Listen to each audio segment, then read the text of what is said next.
नमस्कार दोस्तों, नारी अनारी चैनल पर एक बार फिर से आपका स्वागत है। दोस्तों, गणिका भारत की एक प्राचीन संस्था है और इसकी उत्पत्ति वैदिक काल से मानी जाती है। व्युत्पत्ति के अनुसार ये शब्द गण, समूह या निगम से लिया गया है, जिसका एक सदस्य होता था गणिका, जो पूरे गण की आम संपत्ति थी। वो सामान्य, आर्थिक और राजनीतिक बंधन द्वारा एक साथ रखी गई थी। प्राचीन भारत के समाज में गणिकाओं का विशिष्ट स्थान था। प्राचीन भारत में गणिका एक ऐसी युवती थी जो अपनी व्यक्तिगत सुंदरता, ललित कला में अपने कौशल और आनंद प्रदान करने की क्षमता के माध्यम से अपना जीवन यापन करती थी। गणिकाएं नृत्य, संगीत तथा वादन द्वारा जनसाधारण का मनोरंजन किया करती थी। गणिकाएं नगर के प्रत्येक व्यक्ति के प्रति समर्पित होती थी। जो स्त्रियां पारिवारिक एवं वैवाहिक संबंधों से मुक्त रहकर अपने कला कौशल के द्वारा समाज के सभी लोगों का मनोरंजन का कार्य करती थी, वे गणिकाएं कहलाती थी। ये लोग परिवार के सदस्य के रूप में पारिवारिक अनुष्ठानों में भाग नहीं ले सकती थी, किंतु समाज के द्वारा वे बहिष्कृत भी नहीं थी। अमरकोश में वारांगना, गणिका और वेश्या को समान ही बताया गया है, किंतु मेधातिथि ने वेश्या के दो रूप बताए हैं। एक तो ऐसी स्त्री जो संभोग की इच्छा से अनेक व्यक्तियों के प्रति अनुरक्त होती है, से उसने पुंश्चली नाम दिया है, और दूसरी स्त्रियां जो पारिवारिक एवं वैवाहिक संबंधों से मुक्त अपने कला कौशल और श्रृंगार से युवकों को आकर्षित तो करती है, किंतु हृदय में संभोग की इच्छा नहीं रखती थी, पर धन प्राप्त करने के लिए ही संभोग को भी तैयार हो जाती है। ये वेश्या कहलाती थी। यह अभिसारिका के वेश्याभिसारिका और गणिकाभिसारिका नामक दो भेदों से स्पष्ट है। वेश्या केवल रूपाजीवा और अंधक नायक को भी तन विक्रय करने वाली थी। ये गणिका वेश्या और वारांगना की अपेक्षा श्रेष्ठ समझी जाती थी। वैश्या को गणिका भी कहा जा सकता है। विद्वान गणिका की तुलना वैश्या से करते हैं। गणिकाएं किसी खास जाति से नहीं थीं।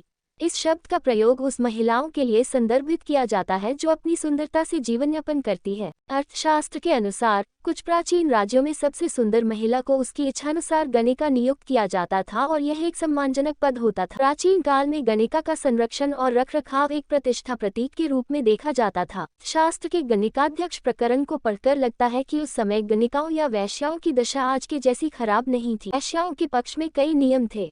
इस कार्य को एक व्यवहारिक सच्चाई मान लेने से इस कार्य को कर रहे लोगों की दशा उतनी बुरी नहीं होती जितनी बुरी प्रतिबंध लगाने से हो जाती है। ये प्राचीन काल में राज दरबार में नृत्य, गायन और मंदिर कला से भी जुड़ी थी और उसे इस कार्य के लिए उनको वेतन प्राप्त होता था। वह राजा के सिंहासनासीन रहने पर अथवा पालकी में बैठने के समय उस पर पंखा झलती थी। इस प्रकार से गणिका को राजसेविका भी बताया गया था। उसे राज दरबार में सम्मान प्राप्त था। कई साहित्यिक स्रोतों में गणिका के विभिन्न संदर्भों को एक महिला के रूप में सुनते हैं जो 64 कलाओं में योग्य और निपुण थी।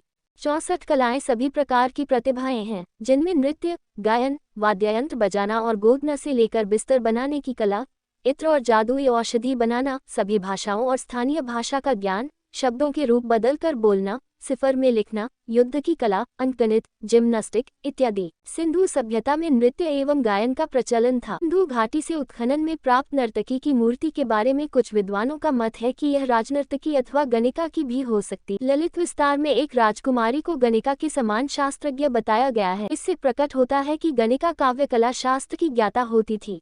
गणिका पुत्री को नागर पुत्रों के साथ बैठकर विद्याध्ययन करने का अधिकार प्राप्त था। गणराज्यों में गणिका समस्त राष्ट्रगण की संपत्ति मानी जाती थी। बौद्ध साहित्य में उसका यही रूप बताया जाता है। नृत्य नाटकों में उसे नगरश्री कहा गया है।